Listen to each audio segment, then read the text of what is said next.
Bismillahirrahmanirrahim. Alhamdulillahirabbil alamin. Wassalatu wassalamu ala asyrafil anbiya'i wal mursalin Sayyidina Muhammad wa ala alihi wa sahbihi ajma'in. Rabbi shrah li sadri wa yassir li amri wa hlul 'uqdatam min lisani yafqahu qawli. Assalamualaikum warahmatullahi wabarakatuh.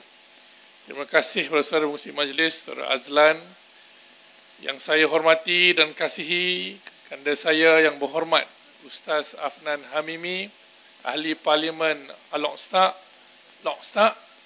merangkap Timbalan Ketua Pemuda PAS Malaysia dan juga Timbalan Ketua Pemuda Perikatan Nasional. Yang saya kasihi dan hormati juga yang berhormat Ustaz Hafiz Sabri Adun Manjoy, merangkap Pengarah Pilihan Raya Pemuda Perikatan Nasional, yang kita kasihi dan ingin kita bantu menangkan di Pelangai calon nombor 1 Cikgu Kasim. Yang saya kasihi saudara yang berhormat Ustaz Zakwan Adun Tahan, yang sahabat saya Ketua Pemuda Perikatan Nasional Pahang Saudara Nurul Qomar, Ustaz Zuraimi Ketua Pemuda PAS Pahang, tuan-tuan, puan-puan yang dirahmati Allah sekalian. Dan tak lupa juga Ketua Penerangan Pemuda Perikatan Nasional, Saudara Nazir Helmi. Tuan-tuan, banyak sudah yang dibicarakan oleh penceramah-penceramah kita pada hari ini. Saya tak nak ulang benda yang sama. Saya nak tambah beberapa perkara baru yang saya rasa warga Pelangai wajar tahu. Kerana bila kita berdepan dengan pilihan raya kecil pada kali ini, dan ini pilihan raya yang pertama untuk UMNO dan Barisan Nasional mencalonkan calon mereka dalam pilihan raya kecil selepas pilihan raya negeri. Kalau kita tengok baru-baru ini, yang berlaku di Johor itu bukan calon Barisan Nasional. Itu calon amanah kedua-duanya, kerusi Pakatan Harapan. Dan kalau kita lihat trend pengundian orang-orang Melayu khususnya sudah semakin banyak beralih arah kepada Perikatan Nasional. Ini konsisten sejak PRU ke-15, kira-kira setahun yang lalu, sampailah pilihan raya negeri yang 6 negeri itu, dan juga pilihan raya kecil di Johor baru-baru ini. Dan saya yakin ramai ahli-ahli UMNO di Pelangai akan memberi sokongan kepada Cikgu Kasim, calon kita pada kali ini. Kenapa, tuan-tuan? Kerana kalau kita lihat, ada dua masalah utama yang melibatkan kerjasama politik yang berlaku di peringkat persekutuan yang berjangkit di Pahang ketika ini. Yang pertama, kerjasama yang ada pada hari ini adalah kerjasama munafik, hipokrit antara Barisan Nasional dan Pakatan Harapan. Puncanya satu saja, kerana hubungan baik cikgu dan anak murid Anwar Ibrahim dan Zahid Hamidi. Saya yakin ramai orang UMNO tak selesa dan tak setuju pun. Tapi apakah daya cikgu dan anak murid ini sudah lama berpakat. Dan kita tahu bahawa baru ini kes pendakwaan ke atas Presiden UMNO sudah pun hampir sampai ke garisan penamat. Tetapi apa jadi? Penolong pendakwa raya Raja Rosella Raja Toran, kalau kita baca laporan-laporan selama 4 tahun pembicaraan ini berlaku, beliau cukup perform, buat kerja yang terbaik untuk memastikan keadilan tertegak. Nak sampai ke garisan penamat, lepas tu tukar pendakwa raya, kata dia pencen awal. Sebab apa pencen awal? Tak ada jawapan daripada orang tuan punya badan. Lepas tu tukar tukar pula peguam negara. Yang ni Mak Sabu pun cakap juga sebelum kempen pilihan raya itu, cara-cara nak menyelamatkan Zaid Hamidi. Dan Zaid Hamidi sendiri bercakap dalam Perhimpunan Agung UMNO, dalam Perhimpunan Agung MIC, you wait Tok Mat, you next. Ishamuddin, you next. Vicky, you next. Lepas tu Rafizi Ramli pun mengulangi benda yang sama. Kalau mereka menang pilihan raya, kata Rafizi, itu BN, Zahid akan terlepas daripada semua ni. Last, bila mereka bersama dalam kerajaan, semua janji-janji kempen yang paling hipokrit, yang saya paling benci, duduk tengok rakyat tu, tengok ahli-ahli parlimen DAP. Sebab tuan-tuan, mereka inilah kaki hasut kepada pengundi-pengundi Cina khususnya. Pengundi-pengundi bukan Melayu. Janji mereka, bukan kami dalam Perikatan Nasional, nak hantar Zaid Hamidi bukan ke Putrajaya tapi ke penjara. Jadi tuan-tuan dan puan, mereka menang atas janji-janji palsu kepada para pengundi mereka sebelum ini. Dan kini kita buktikan dalam parlimen apa jadi kepada kes, saya bagi contoh, kapal yang gaib LCS, yang ketika ini, ketika mana tentera ataupun kerajaan Cina menghantar kapal-kapal masuk ke perairan kita, pertahanan negara kita tidak mempunyai kelengkapan yang cukup untuk mempertahankan perairan kita. Ini tentera laut kita merayu kepada menteri ketika itu, Zaid Hamidi, Menteri Pertahanan. Kenapa tukar spek? Kenapa buat macam ni? Kami tak nak benda ni. Kami nak guna benda ni. Akhirnya apa berlaku? Habis berbilion ringgit dah bayar, kapal tak siap. Baru-baru ni kerajaan buat apa? Turunkan jumlah kapal daripada 6 jadi ke 5 kapal, tambah 2 bilion ringgit ekstra untuk siapkan kapal yang entah bila nak siap. Tapi tuan-tuan dan puan, yang lebih membimbangkan kita, kerajaan yang ada pada hari ini cakap berdegar-degar nak lawan rasuah. Tetapi sebenarnya apa yang mereka buat, bak kata sahabat saya yang berhormat Muar Syed Saddiq, mereka sebenarnya cuba menormalisasikan rasuah. Sebab apa? Contoh, bila ada timbalan Perdana Menteri yang tak sepatutnya dilantik menjadi timbalan Perdana Menteri, dilantik. Yang berdepan dengan kes mahkamah, bila dapat jawatan timbalan Perdana Menteri, naik turun mahkamah, menyukarkan pendakwa raya untuk buat cross-examine dalam mahkamah. Sebab dia jawatan nombor 2 negara tertinggi. Lepas tu, kita pun tahu apa yang berlaku. Yang memuskilkan semua orang nak sampai garisan penamat, boleh digugurkan di NAA. Saya tak nak cakap teknikal malam ni. Ringkasnya tuan-tuan, kes tersebut bukan dilepaskan oleh mahkamah. Mahkamah terpaksa lepaskan sebab pihak peguam negara tak nak teruskan perbicaraan kes tersebut. Tuan-tuan, kalau tengok kes-kes orang-orang yang mencuri kerana darurat, curi duit tabung masjid di Terengganu, nak bagi anak makan, kena boleh dakwa 10 tahun hukuman penjara. Apakah kerajaan atau peguam negara akan membela rakyat mustadafin yang susah, yang terpaksa mencuri akibat miskin? Sama layanan keistimewaan yang diberikan kepada Zaid Hamidi, saya tak nampak lagi. Jadi tuan-tuan, ini bahaya yang kita nak nampak dalam kerajaan yang daripada hari ini. Bernormalisasikan rasuah. Yang kedua tuan-tuan, bila kes-kes berprofil tinggi dilepaskan sebegini, kesan berantai kepada banyak lagi kes-kes rasuah salah guna kuasa yang masih dalam siasatan. Dan ini yang sedang berlaku berkenaan dengan kapal perang yang gaib itu. Dan kesannya apa dia berlaku kepada 100,000 veteran tentera kita.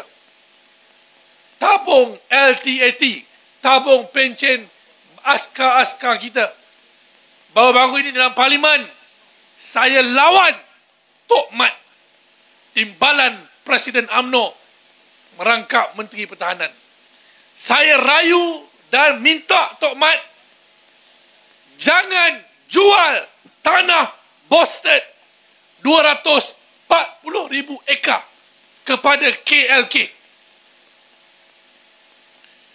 Kerana apa, tuan-tuan? Kerana nilai tanah tersebut pada masa akan datang boleh naik lebih tinggi daripada hutang yang Boston nak bayar pada kali ini. Kalau Anwar Ibrahim boleh bagi janji kepada Pulau Pinang nak buat LRT pinjaman 1 bilion ringgit, kenapa kamu tak boleh bantu aset-aset tentera kita yang berdepan masalah ketika ini? Salah siapa juga? Salah bekas-bekas menteri UMNO yang menjaga Kementerian Pertahanan dulu. Siapa? Najib Razak, Zaid Hamidi. Orang-orang ni juga, kalau kita tengok apa yang berlaku dulu. Ya, jadi kesan dia pada tentera-tentera kita. Tuan-tuan, kalau inilah cara gaya kita memerintah, maka saya khawatir masa depan hak dan kepentingan bangsa kita akan terjejas. Oh, Setiausaha Agong UMNO cakap acara Wajdi, kita menyokong kerajaan ini dan memastikan hak Melayu tidak akan tergadai. Tuan-tuan, puan-puan, dalam parlimen, ahli-ahli parlimen UMNO 26 orang tu tak bercakap soal Melayu dalam parlimen. Mereka susah nak bercakap dalam keadaan mereka bersama DAP. Hendaknya lagi mereka minoriti. Tengok apa jadi pada Ketua Pemuda UMNO. Dia berdegar-degar. Bagus. Saya pun suka dia ni, berani. Tapi bila Presiden ni kenyek mata, terus tarik handbrake. Betul? Jadi tuan-tuan, bila UMNO tak boleh diharapkan bercakap soal Melayu dan Islam dalam parlimen, siapa yang bercakap dalam parlimen kalau bukan Perikatan Nasional? Kalau bukan muka saya, muka Ustaz Afnan, Tan Sri Muhyiddin, Tan Sri Tuan Guru Haji Hadi, Datuk Seri Ahmad Zainuddin, Datuk Seri Taqiyuddin dan ramai lagi. Tapi bila kami bercakap dalam soal kepentingan agama dan bangsa, berapa ramai pimpinan Perikatan Nasional dipanggil oleh polis untuk mengambil keterangan. Adil atau tidak? Tidak. Kenapa mereka buat undang-undang yang entah mana-mana berkenaan dengan 3R ini? Race, Religion, Royalty. Kenapa kerajaan pada hari ini takut nak bagi Perikatan Nasional bercakap isu agama, bangsa dan raja? Kerana mereka tahu mereka tidak boleh mempertahankan hal-hal ini tanpa mereka mendapat sokongan daripada orang-orang Melayu yang kini menyokong Perikatan Nasional. Tuan-tuan, puan, bersatu pernah duduk bersama DAP dalam Pakatan Harapan, dalam kerajaan yang sama. Ini Tan Sri Muhyiddin yang ceritakan pengalaman beliau menjadi Menteri Dalam Negeri. Tuan-tuan, DAP masa dia pertama kali jadi kerajaan, dia angkuh, bongkak dan rakus, khususnya Lim Guan Eng. Kerana itulah orang-orang Melayu bangkit bersama dalam Muafakat Nasional. Dan apa yang berlaku kini, DAP sudah belajar daripada kesilapan kali pertama mereka. Jadi pada kali ini, mereka duduk dalam kerajaan perpaduan di bawah Anthony Loke yang lebih bijak daripada Lim Guan Eng. mereka memastikan agenda yang mereka ingin bawa tidak dizahirkan pada waktu ini. Mereka bekerja daripada belakang. Biarkan PKR memimpin. Mereka give up banyak jawatan-jawatan kabinet. Tuan-tuan, tunggulah tahun kedua, tahun ketiga, tahun keempat. DAP dah rasa kuasa, tuan-tuan. Dah rasa kedudukan dan kerajaan. Takkan dia nak tengok saja benda-benda tu. Jadi tuan-tuan dan puan, inilah masalah yang bakal berlaku kalau kita biarkan pelangai jatuh ke tangan UMNO dan Barisan Nasional. Kerana apa? Kerajaan yang ada pada hari ini di bawah Anwar Ibrahim ini perlu sokongan UMNO dan Barisan Nasional. Kalau orang Melayu rasa okey dengan gabungan ini, maka gabungan ini akan terus menjadi gabungan yang kuat. Yang mana akan datang? Yang kuat ni bukan UMNO. Yang kuat ni adalah DAP. Tengok keputusan pilihan raya negeri baru-baru ini. Semua parti-parti dalam kerajaan perpaduan rugi, kalah kerusi banyak di Kedah, Terengganu, Kelantan, Negeri Sembilan, Selangor, kecuali DAP. Hanya DAP yang berjaya mengekalkan status quo dia dan juga sokongan dia. Yang lain semua ruyuk. Sebab apa? Sebab DAP hanya menunggang pengaruh dan undi Melayu yang melekat kepada PKR, Amanah dan UMNO.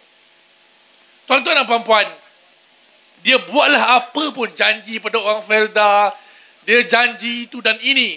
Orang-orang Melayu di Kedah, di Terengganu dan Kelantan tidak berganjak sama sekali untuk mereka membeli janji-janji manis yang boleh menggadai masa depan agama, bangsa dan negara. Banyak isu-isu yang kita kena tengok, tuan-tuan. Isu LGBT, isu kes nama Allah dan pelbagai lagi, melibatkan tanah, melibatkan kepentingan orang Melayu, aset orang Melayu yang kalau saya nak kupas memang tak cukup masa lah. Jadi tuan-tuan dan puan, saya minta, dah kita tahu masalah-masalah yang ada, tak perlu saya cerita pasal beras, dah ramai cerita tadi. Kita ada incompetent ministers, menteri-menteri yang tak tahu buat kerja.